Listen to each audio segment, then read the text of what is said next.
Hello guys, welcome back to yet another video tutorial from SS Biology. Today's topic is screening methods. Screening methods enables the researcher to select their desired product after an experiment, mostly after the cloning experiments. I have already made a video about directional cloning previously. If you haven't seen that video, I am giving the link of that video in the description box. Please check that one out. The genetic selection of transformed and transfected cells is a significant step of any transformation or transfection process. Now the question arises how these screenings are done. The screenings are done by using various types of markers. There are two kinds of markers. One is selectable markers, the other one is screenable markers. The selectable markers. Selectable markers encodes a product that allows the artificial selection of transformed or transfected cells. Selectable marker genes can be divided into several categories depending on whether they confer positive or negative selection. Positive markers. The positive selectable marker genes are defined as those that promote the growth of transfected or transformed cell, that is conferring resistance to transformed or transfected cell. Mostly the example of positive markers are the antibiotic resistance genes. On the other hand, the negative markers or counter-selective markers result in death of transfected or transformed cell, that is conferring sensitivity to transformed or transfected cells. Now what is screenable markers? The screenable markers are also called visual marker or reported gene, generates a product that can be detected using simple or often quantitative assays. Such markers are used for variety of purpose. Example, confirming transformation or transfection, detecting transformation or transfection efficiency, and monitoring the gene expression. Gene expression is measured by monitoring the RNA or protein products that are made. Reporter genes can be used to visualize and measure the efficiency of the gene and to invest intercellular protein localization. The example of screenable markers includes lac-operon, especially the LAC-Z gene of E. coli. The LAC-Z gene acts as a reporter gene in the presence of X-gal because its level of expression is readily quantified by intensity of the blue color that is generated. Here a structure of lac-operon is given. At the left side, we can see there is a inducer.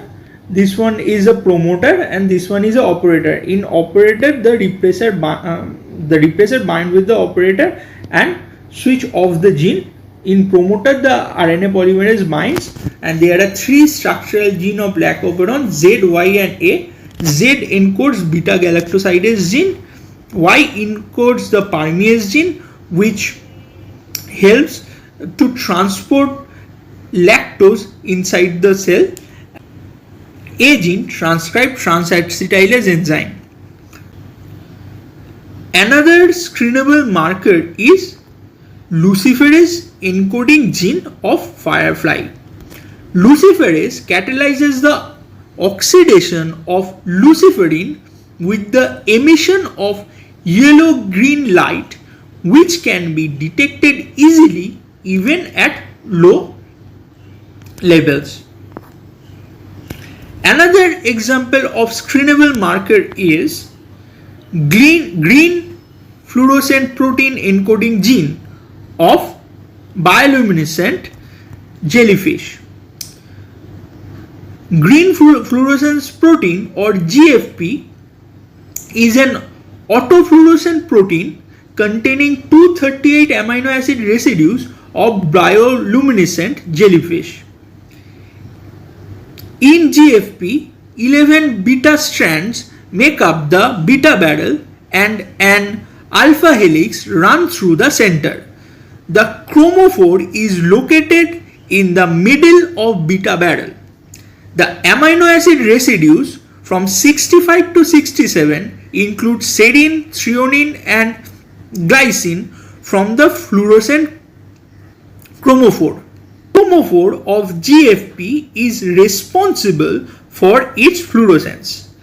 It fluoresces with a peak wavelength of 508 nanometer, which is a green light, when irradiated by UV or blue light, optimally at 400 nanometer. GFP serves as a unique reporter and is used as a fusion tag for monitoring protein localization.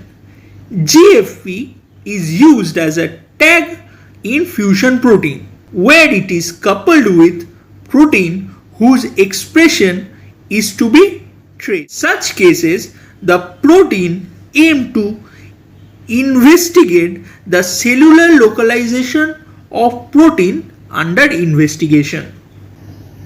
Blue-white screening system is an important screening system by means of which scientists screen their recombinant or transfected product after the cloning experiment is done.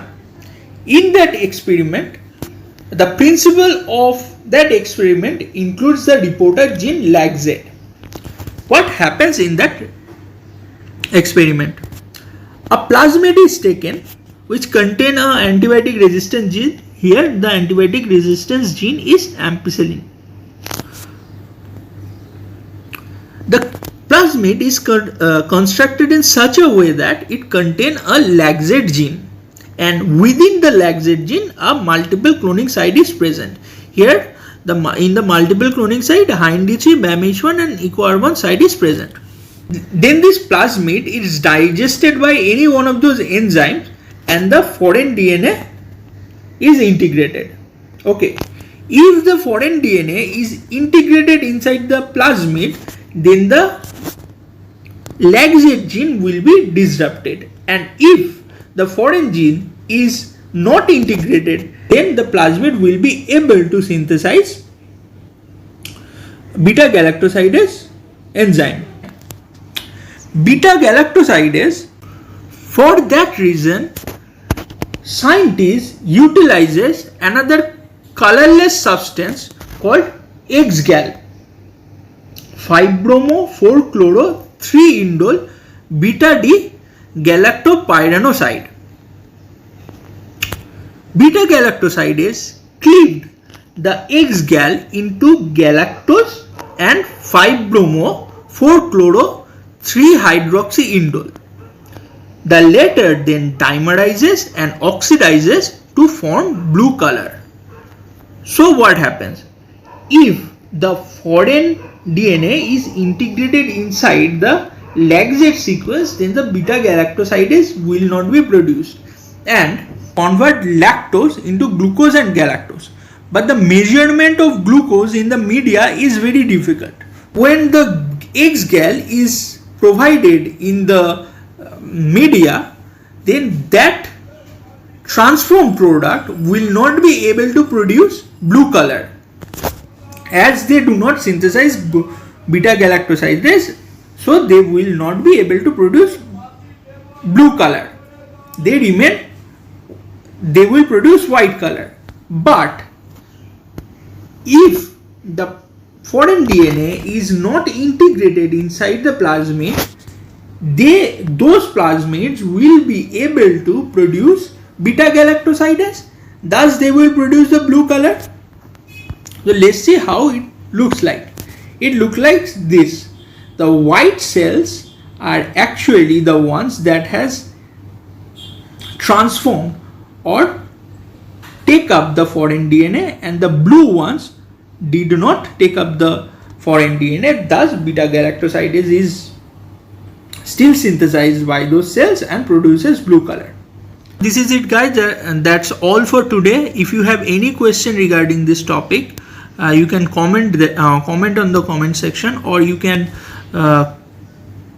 interact with us through our various social media accounts from Facebook to Instagram.